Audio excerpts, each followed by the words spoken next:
Hi అందరికీ welcome to my channel. It's me Rajeshwari. నేను మీ రాజేశ్వరిని.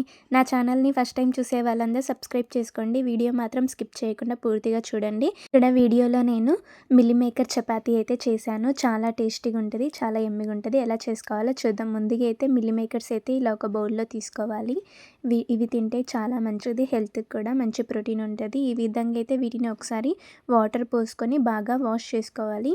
ఇలా వాష్ చేసిన తర్వాత మళ్ళీ అదే బౌల్లో వాటర్ పోసేసి ఈ మిశ్రమాన్ని పొయ్యి మీద ఒక బాండీ పెట్టి దాంట్లో ఈ మిల్లీ మేకర్స్ వేసి మనమైతే బాయిల్ చేసుకోవాలి. ఈ విధంగా బాగా లో ఫ్లేమ్లో పెట్టేసి బాగా నీట్గా అవి బాయిల్ అయిన తర్వాత ఇలా మంచిగా ఉడకాలి. ఉడికిన తర్వాత పొయ్యి మీద నుంచి దింపేసి మనమైతే కాసేపు చల్లారనివ్వాలి. చల్లారిన తర్వాత ఇలాంటి జాలి గంటె ఒకటి తీసుకొని ఆ వాటర్ మొత్తం వాటరు దాంట్లోవి తీయకుండా అంతే వేయాలి. ఎందుకంటే మనం చపాతీకి గోధుమ పిండి వేసుకుంటాం కదా, దాంట్లో అప్పుడు ఆ వాటర్ అనేది ఉంటే అదే వాటర్ సరిపోతుంది, వాటర్ పోసుకోకుండా.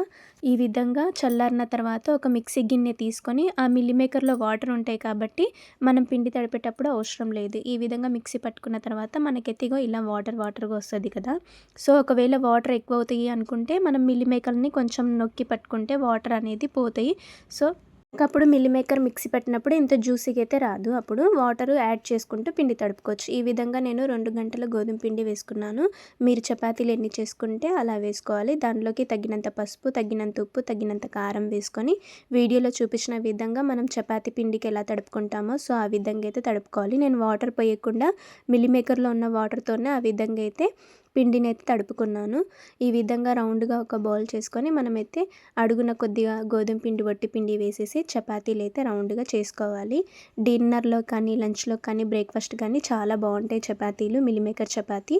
మీరు కూడా అందరూ ఒకసారి ట్రై చేయండి. ఈ విధంగా నెక్స్ట్ చపాతీ కూడా అలానే చేసేసి ఇప్పుడైతే మనం పొయ్యి మీద ఒక పెనం పెట్టుకొని ఇప్పుడు ఇందాక చేసుకున్న మిల్లీ మేకర్ చపాతీలను అయితే దీని మీద వేసుకొని అటు ఇటు టర్న్ చేస్తూ కాల్చుకోవాలి. దీనిపైన మీరు కొంచెం నెయ్యి వేసుకుంటే వేసుకోవచ్చు, లేకపోతే ఆయిల్ కూడా ఈ విధంగా వీడియోలో చూపించిన విధంగా వేసుకొని అటు ఇటు 2 వైపులా నీట్గా మంచిగా కాల్చుకోవాలి. లో ఫ్లేమ్లో పెట్టి చేసుకోండి, ఎందుకంటే మంచిగా కుక్ అవ్వాలి కదా చపాతీ. ఈ విధంగా అయితే మెత్తగా చక్కగా సాఫ్ట్గా చాలా బాగుంటాయి.